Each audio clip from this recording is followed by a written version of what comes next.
Hello everyone, मेरे प्रिय साथियों, smart study learning how to learn 3 tips के बारे में इस लेक्चर में बात करने जा रहा हूं। तो क्या आप एक्साइटेड हैं उन 3 टिप्स को समझने के लिए? तो विदाउट एनी डिले स्टार्ट करते हैं। Tip number 1, active recall. अब एक्टिव रिकॉल का मतलब क्या होता है, यहां मैं आपको समझाता हूं। एक्टिव रिकॉल का मतलब हमें जो नोट्स बनाते हैं, जो हमने पढ़ाई करी, उसके एक्टिवली नोट्स बनाने हैं। अब कैसे?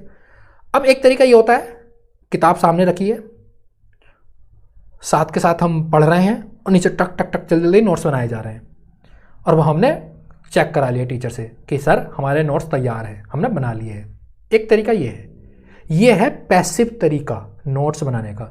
हम समझ तो रह ही नहीं रहे, बस फॉर्मेलिटी पूरी कर रहे हैं। दूसरा क्या तरीका है, हमने पहले कंसेप्ट को समझा कि ये कह क्या रहा है, ठीक है। उसको जब हमने समझ लिया, फिर हम अपनी भाषा में अपने हिसाब से उसके नोट्स बना रहे हैं। उसको बोला जाता है टेकिंग एक्टिव नोट्स।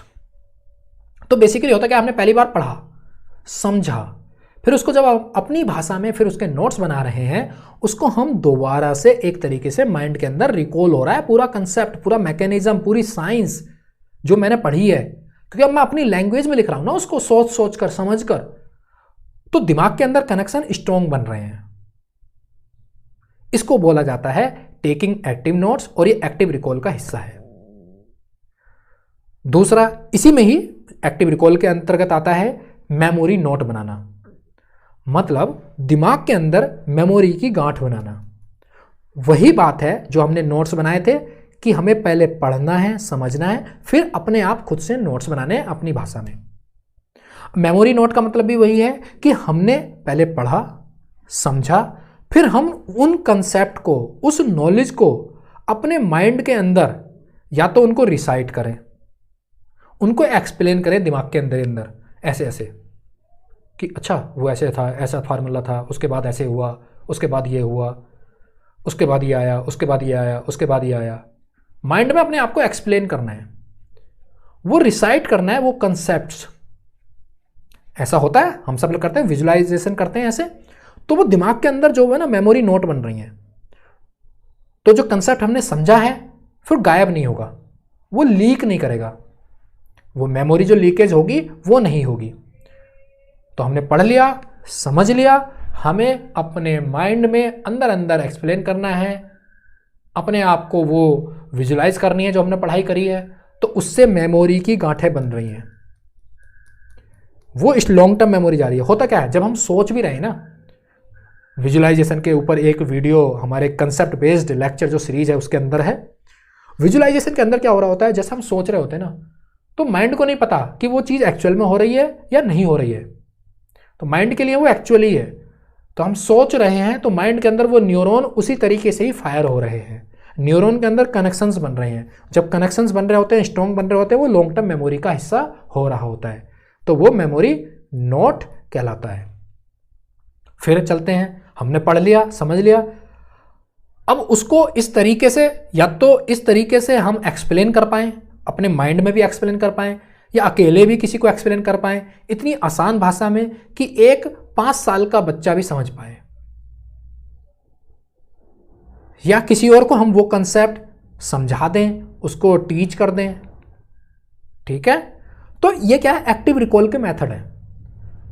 मतलब हमने जो पढ़ा है, जो समझा है, उसके या तो अपने आप खुद से अपनी लैंग्वेज में नोट्स बनाएं, अपने माइंड के अंदर उसको एक्सप्लेन करें, या अपने आप किसी को एक्सप्लेन करें, किसी को पढ़ा दें, या इस तरीके से अकेले ही आप एक्सप्लेन कर दो, जिससे एक 5 साल का बच्चा भी आपके समझाने के तरीके को समझ जाए इतनी आसान भाषा में। यह होता है एक्टिव रिकॉल। दूसरा, ये दूसरी टिप्स है, अपनी पढ़ाई को, जो हम एक दिन में पढ़ाई करते हैं, उसको मिक्स स्टडी करनी है। मिक्स मतलब, अब होता क्या है ना कि आपने, कई बार ऐसा होता है कि आज मैंने 6 घंटे मैथ लगाया, आज मैंने 6 घंटे फिजिक्स लगाई, आज मैंने 6 घंटे केमिस्ट्री लगाई। ये गलत तरीका है। आप भी एक बार इसको फील कर सकते हैं, क्योंकि माइंड जो ना, एक सब्जेक्ट को पढ़ने की, उसकी जो ग्राफ करने का जो ग्राफ होता है, स्टार्टिंग में बढ़ता जाता है, फिर टाइम के साथ घटता चला जाता है, घटता चला जाता है। हम लगे हुए 6-6 घंटे तक, 7-7 घंटे तक। तो हमें अपनी स्टडी को मिक्स करना है, मतलब 1.5 घंटा मैथ, 1.5 घंटा फिजिक्स, 1.5 घंटा साइंस, 1.5 घंटा इंग्लिश, 1.5 घंटा कुछ और, उसको मिक्स करना है। रादर देन एक ही सब्जेक्ट को लंबे टाइम तक पढ़ रहे हैं, उसमें उस सब्जेक्ट की जो ग्रास्पिंग है वो कम हो जाएगी। हमें अपनी पढ़ाई को मिक्स करना है, ठीक है। ब्रेन का भी काम करने का तरीका होता है, brain works in a different fashion, उसकी एक साइंस होती है। तो आप इस पे एक्सपेरिमेंट करके भी देखना, और मेरे हिसाब से आपको पता भी होगा कि आप अगर मिक्स करेंगे अपनी पढ़ाई को तो आपका ब्रेन हेल्दी भी रहेगा। और ब्रेन आपका क्या होता है, नई नई चीज़ें जब मिलती हैं तो उसका डोपामाइन रस होता है, रादर देन एक ही चीज़ को रगड़े जा रहे हैं, ठीक है। तो अपनी स्टडी को मिक्स कर रखना है, मिक्स करके चलना है। एक और तीसरी जो टिप है, ये बहुत ही बढ़िया चीज़ है। अब सपोज करो आप कोई चैप्टर पढ़ रहे हैं, या क्लास में आपका कोई नया चैप्टर स्टार्ट हुआ है, तो आप पूरे चैप्टर पे स्किम करिए एक बार, मोटा मोटा ऊपर से देखिए उस चैप्टर में कि उस चैप्टर में हम क्या पढ़ने वाले हैं। अब उस चैप्टर में उसकी हेडलाइंस देखिए, फिर लास्ट में उसके क्वेश्चन वाले उस पर जाइए, जो क्वेश्चंस हैं। फिर जब क्वेश्चंस वो देखेंगे हम, अच्छा इस पेपर के अंदर हम ये क्वेश्चन पढ़ेंगे, इनके आंसर समझेंगे। जब हम वो क्वेश्चन हम पढ़ लेंगे तो हमें अपने आप से पूछना है कि अच्छा ये जो हमने क्वेश्चन हमें लास्ट में दिख रहे हैं, ये जो हम चैप्टर पढ़ने वाले हैं, इन क्वेश्चन के आंसर से मिलेंगे। तो इससे क्या होगा, जब आप उस चैप्टर को जब पढ़ोगे, जब स्टार्टिंग से पढ़ना स्टार्ट करोगे, क्लास में पढ़ाया जाएगा, फिर आपकी अटेंशन ज़्यादा होगी, आपकी विल पावर ज़्यादा होगी, आपकी इंटेंशन ज़्यादा होगी। ये एक तरीका होता है, और आप इसको एक्सपेरिमेंट करके भी देखना, मैंने तो किया हुआ है, बहुत फायदा देता है ये, ठीक है। कि आपको पता होता है कि अच्छा अब मैं जो पढ़ने वाला हूँ ना, ये जो चैप्टर है, ये जो पैराग्राफ है, इसका बाद में एक क्वेश्चन था लास्ट में इससे मिलता जुलता, अच्छा इसका आंसर यहाँ पर है। और अगर उन क्वेश्चन में अगर ये लिखा हुआ है कि ये क्वेश्चन जो है लास्ट टाइम कब आया हुआ था, कौन से एग्जाम में आया हुआ था, कौन से सन में आया हुआ था, फिर तो आपकी इंटेंशन और ज़्यादा बढ़ जाती है। मतलब इंसान को क्या होता है, माइंड भी फ़ायदा देखना चाहता है कि यार जो पढ़ रहा हूँ इसका फ़ायदा क्या है। तो इस प्रकार से हम उसको फ़ायदा दिखा रहे हैं कि बेटा माइंड, हेलो बेटा सुन ले, समझ ले कि जो तू पढ़ेगा ना, अब इसका देख ये वाला जो क्वेश्चन है बाहर जो तूने देखा है, वहाँ फ़ायदा मिलेगा इसका, उस एग्ज़ाम में आया हुआ था, उस सन में आया हुआ था, तो तुझे यहाँ पर इसका फ़ायदा मिलेगा। तो हमने 3 टिप देखी। 3 टिप क्या थी? नंबर 1 टिप क्या थी हमारी? Active recall. एक्टिव रिकॉल का मतलब जो हमने पढ़ लिया है, समझ लिया है, उसको अपनी खुद की लैंग्वेज में या तो अपने दिमाग के अंदर या किसी को एक्सप्लेन करना है, अपने दिमाग के अंदर एक्सप्लेन करना है, ये एक्टिव रिकॉल था।